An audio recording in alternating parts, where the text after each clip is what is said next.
ምንድነው የሆነው ዳሬ በእግዚአብሔር ምንድነው የሆነው ሞተ በቃ ምን ሆኖ ነው ዳሬ በእግዚአብሔር ምን ሆኖ ነው ሞተ ነበር ፊቱ ያስታውቅ ነበር በጣም ማለት ተኝቶ ነበር ብዙ ዳሬ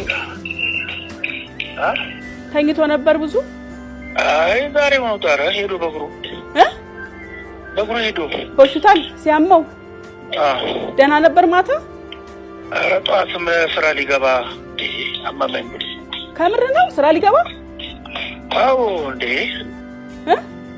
አዎ ወላ ደግሞ ይሻል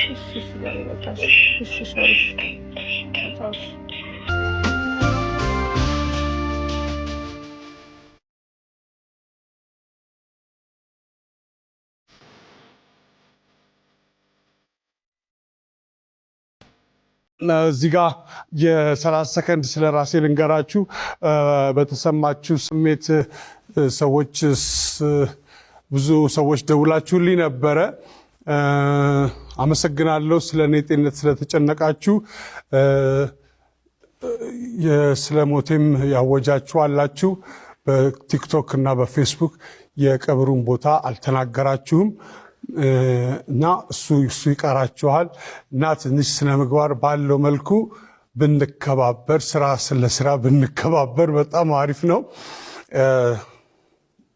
ታሟል ሲባል ሞተ ሞቷል ሲባል ተቀበረ ሲባል ተነሳ እነዚህ ወሬዎች ትንሽ ያስቸግራሉ እኔ እዚህ ሳገለግላችሁ እኔ ነኝ ለቤተሰብ ግን ደግሞ በጣም አስፈላጊ ሰው ነኝ እናንተ ለቤተሰባችሁ እንደምታስፈልጉት ሁሉ ማለት ነው ስለዚህ የምትጽፉትን ጽሁፍ አስቸጋሪ ሊሆን ስለሚችል ጥንቃቄ አድርጉ ብቻ አመሰግናለሁ ስለሁላችሁ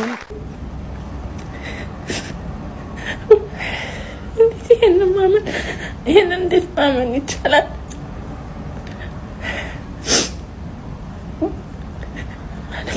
ሰካር ማግኘት አለመቻሌ ራሱ በጣም ለማመኝ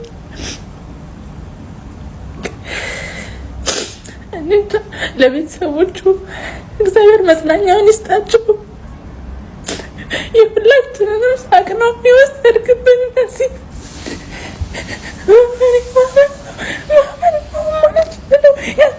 መቀበል አልችልም ወንድሜ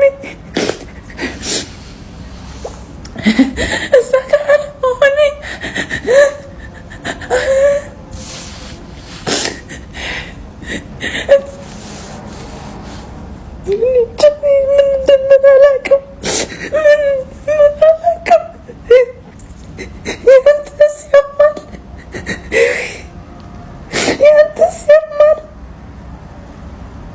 ስለ አርቲስት ነጻነት አንድ ልብ የሚነካ ነገር ልንገራችሁ የዓለም ኮሜዲ ንጉስ ቻርሊ ቻፕሊን በአንድ ወቅት እንዲህ ብሎ ነበር ማንም እንባዬን እንዳያይብኝ ሁሌም ዝናብ ውስጥ መራመድ እወዳለሁ ይህ አባባል ለቀልድ የተነገረ ሳይሆን ከሳቅ በስተጀርባ ስላለው የኮሜዲያኖች ስውር ህመም የሚናገር ጥልቅ ስሜት ነው እንጂ በዓለማችን ላይ ሆነ በሀገራችን ያሉ ብዙ ኮሜዲያኖች የራሳቸውን ህመም ደብቀው የውስጣቸውን እንባ አውጥተው ለኛ ፈገግታ ሲያድሉን ኖረዋል የኛው ነጻነት ወርቅነህም ልክ እንደ ቻርሊ ቻፕሊን ነበረም እኛ በስራዎቹ ስንስቅ በመድረክ ላይ በሚፈጠረው ቀልድ ስንዝናና ምናልባት እሱ በውስጡ ምን አይነት ዝናብ ይዞ እንደነበረ አናውቅም ነበረ ህመሙን በፈገግታ ሸፍኖ የራሱን ጭንቀት ወደ ጎን ትቶ የኛን ጭንቀት ለማቅለል የኖረ ህመሙን ደብቆ ፈገግታውን ያካፈለን የዋ ነፍስም ነበረም ኮሜዲያኖች ሐኪሞች ናቸው ነገር ግን ራሳቸው ታመም ያለው አይሉም ነጻነት ህመሙን አላሳየንም ነገር ግን ሳቁን ሰጠን ዛሬ ላይ ቆመን ስናስበው ለካ ያ ሁሉ ፈገግታ በውስጡ ስንብስ ይዞ ነበረም እንደ ቻርሊ ቻፕሊን በዝናብ ውስጥ እንባውን እንደሸሸገው ሁሉም ነጻነትም ህመሙን በሳቁ ሸሽጎ አለፈም ለአሳቀን ሳቅ ለሰጠን ደስታና ለነበረን ቅንነት ዋጋው ክብርና እረፍት ነው ነፂ ነፍስ በሰላም ትረፍ ታታሰው ከበሬው ጋር ትዝታላለው አንጀቱ ደርቆ ክር ነው ብለው እየወጠሩ አውታሩን ደርሰው ግጥም ቢያወርዱ አይጥምም ዜማው ወዶ ላታሰው በሬውን ለሚያፍት ዝታላለው የቀብር ስነ ስርዓት ይፋ ሆኗል። የተወዳጁ የአርቲስት ነጻነት ወርቅነህ የቀብር ስነ ስርዓት እሁድ ጥር 10 ቀን 2018 በክብርም ይፈጸማል።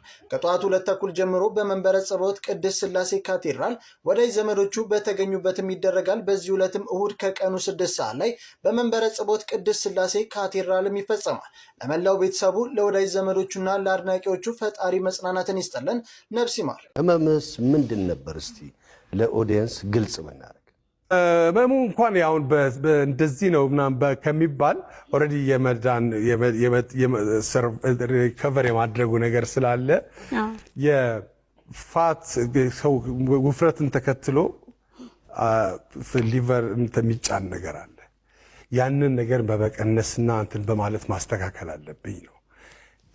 እነዚህ ነገሮች እንግዲህ ከቤተሰብ ሲመጣሉ አንዳንዴ እና አሁን አሪፍ ነኝ፣ ደህና ነኝ ያለሁት። ነገርየው ለሞት የሚያበቃ አይደለም።